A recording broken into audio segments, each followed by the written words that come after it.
situation. Fasten loose objects or shelter objects in a safe location prior to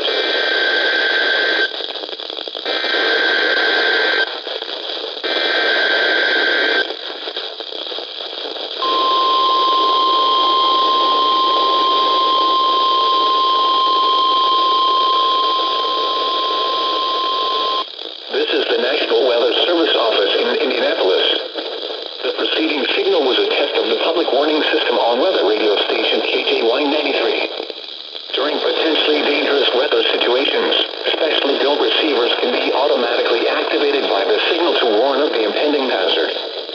Tests of the signal and receiver's performance are normally conducted by the National Weather Service between 11 a.m. and noon Eastern Time each Wednesday.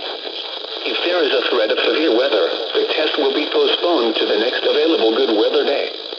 Reception of this broadcast, and especially the warning alarm tone, will vary at any given location. This variability, normally more noticeable at greater distances from the transmitter, can occur even though you are using a good quality receiver in good working order. The warning alarm tone will be activated for hazardous watches and warnings for the following counties in